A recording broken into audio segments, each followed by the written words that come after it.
adesso chiamerei Giulia e Giulia. Voglio Giulia. Allora, Giulio Stesazzo, il nostro manager che ha coordinato la rivoluzione dei lavori. Giulia Bardelli per lo studio Bardelli. Vi ricordo Studio Bardelli è un responsabile della grafica, ma anche da attore nelle fonografi e tutto ormai famiglia, diciamo così, all'organizzazione anche la ha lavorato in questo Bardelli un livello di trend che purtroppo non è disponibile oggi, ma da un po' incidenti di strada facendo e quindi Grazie mille, buonasera a tutti. Ci siamo, questo è il prototipo di quello che poi andremo a pubblicare nella data del 28 di dicembre, che è la data del lancio ufficiale. È la piattaforma con il fatto del progetto integrato Borderless Wireless che nasce da un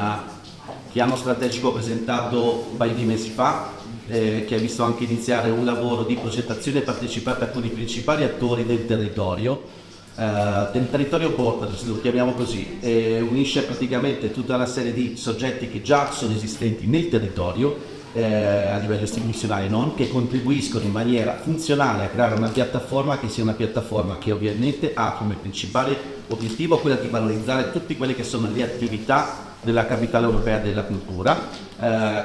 contestualizzando però anche la necessità di fornire anche delle informazioni di supporto al fine di farla diventare un vero punto di riferimento per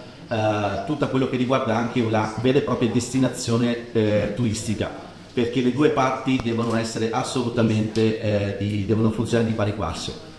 La logica di questa piattaforma nasce con un processo di sviluppo, il 28 di dicembre realizzazione della fase 1, quindi il lancio, che già qualche giorno prima, più di 12 mesi prima del lancio effettivo della capitale, si posizionerà già a livello di capacità di disseminazione, informazione e fruizione da parte dei contenuti a quello che sono già le attuali capitali europee della cultura, fornendo tutta una serie di informazioni che sono legate appunto a quello che è il Beatbook, che è quindi il principale punto di riferimento a livello contenutistico e programmatico della capitale europea della cultura. Fase 2 che invece interverrà nel secondo semestre del prossimo anno, dove ci sarà un importante sviluppo legato a quella che è la valorizzazione di questa destinazione a livello turistico, proprio intesa come borderless area. Come vedete questa è già un'anticipazione. Sarà una piattaforma fruibile che avrà una forte connotazione a livello di semplicità di utilizzo. La logica di navigazione è basata su una logica estremamente semplice e fruibile. Cosa importante che non ho detto ma è già stata anticipata, parliamo di 3 lingue, la lingua principale è la lingua inglese perché è la lingua che in maniera migliore ottimizza i contenuti per posizionarsi a livello tecnologico, ma ovviamente la lingua slovena e la lingua italiana sono totalmente tradotte da dei copywriter che proprio lavoreranno per mantenere il tone of voice di questo punto di riferimento, punto di accesso digitale, tutto ciò che è l'ecosistema di Capitale Cultura in maniera molto coerente e molto funzionale. Fornirà quindi tutta una serie di approcci molto semplici nella navigazione, nella fruizione della lettura dei contenuti, con una forte capacità anche di navigazione, soprattutto in termini di ricerca di ciò che riguarda la parte degli eventi, la parte delle notizie e tutto ciò che riguarda ovviamente anche la parte dei progetti. Questa progettazione partecipata che vede coinvolgere ovviamente all'inizio quelli che sono chiamati i first level stakeholder, cioè questi soggetti che, come vi dicevo, sono istituzioni, li trovate nel comunicato stampa, ma per darvi un esempio su tutti, i first level stakeholder sono quei soggetti che hanno già un capitale tangibile e intangibile di contenuti, di informazioni, anche dal forte carattere turistico in questo caso. I first level stakeholder del cluster turistico sono ad esempio Promoturismo, FVC e tutti gli Zavod dell'area turistica dalla parte slovena. Quindi c'è un'unione di un lavoro congiunto che porterà a valorizzare questo territorio nell'ottica di, come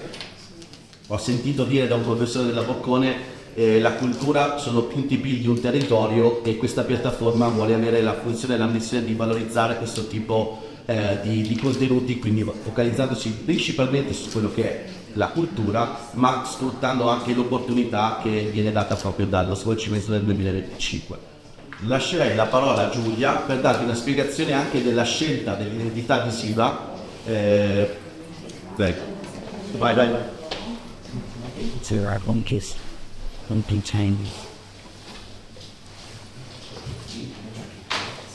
Torno un secondo indietro così potete capire visivamente quello che vi dirò, non mi dilungo. Ci premeva più che altro sottolineare come quando una persona entrerà nella piattaforma, la prima cosa che effettivamente ci accoglie, quindi parlo in prima persona perché anche io la desidero, sono queste immagini che fondamentalmente non rappresentano altro che scorci del territorio, delle tue città, e che pur celebrandone effettivamente le diversità vanno comunque a unirsi, creando un'immagine unica fondamentalmente, che vuole essere vettore di quella che è tutta la portata culturale e storica di questa capitale europea della cultura transfrontaliera.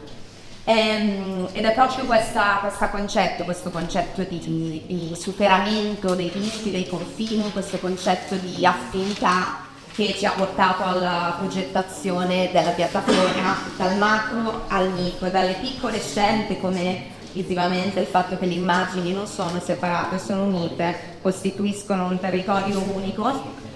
fino ad arrivare appunto a quella che è in realtà, come anticipava Giulio, l'usabilità del sito stesso. Un sito che è stato progettato per provare a anticipare i bisogni dell'utente, si vede soprattutto dalla scelta della home. Le persone che visiteranno questo sito saranno tante, saranno diverse e avranno soprattutto bisogni diversi, e noi abbiamo provato a targetizzare, a clusterizzare queste persone e quindi a anticipare, diciamo, i loro bisogni, che possono essere la volontà di scoprire cosa sta succedendo nel territorio, ad esempio, oppure approfondire quelli che sono i progetti cardine della capitale europea della cultura, oppure il voler nel 2025 venire a visitare, quindi essere in grado di potersi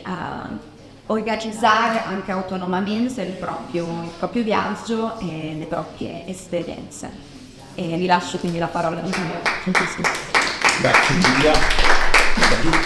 Chiudiamo solo per darvi appunto la chiusura di questo aspetto che riguarda la funzionalità di questa piattaforma. Se avete visto nell'anteprima, tutto è stato realizzato per filtri, quindi la bellezza di questa piattaforma è la semplicità di utilizzo unita anche alla semplicità di riscontro di quelle che sono le informazioni basate sull'interesse del singolo soggetto. Quindi l'ospite che verrà qui per la capitale europea della cultura avrà anche la possibilità di trovare tutto ciò che è trasversale in termini di logistiche, in termini di ospitalità, in termini di esperienze turistiche, ed è proprio quello che lanceremo nella fase 2. Grande attenzione c'è non solo nell'identità, nella funzionalità, ma anche in termini di accessibilità. Stiamo utilizzando comunque delle tecnologie che consentiranno di coprire un'ottima parte di quelle che sono anche oltre, diciamo, quelli che sono i requisiti richiesti normalmente. Ultima, come lo vedete qui, arriva proprio a fagiolo.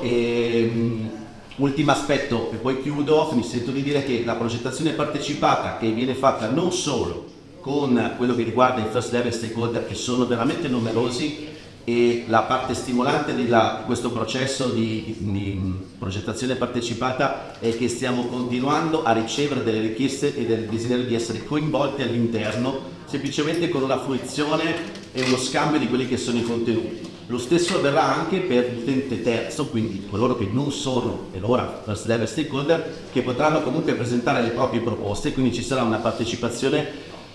borderless, la vogliamo chiamare così, che consentirà veramente a tutti i soggetti di poter proporre anche le proprie attività, le proprie progettualità e soprattutto i propri eventi. Provate a pensare la mole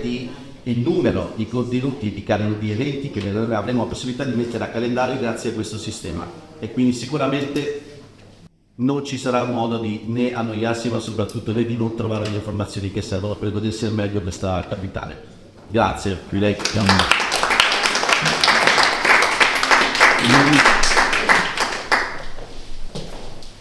Grazie per la presentazione. E adesso siamo a disposizione per domande, se ci sono, ci poniamo i tecnici, siamo qui, altrimenti dal 28 sarà online, quindi sarà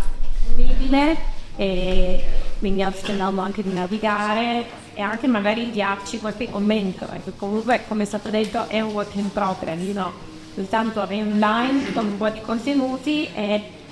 la capitale europea insomma porterà un sacco di cose, quindi ci dovremo lavorare comunque ultimamente,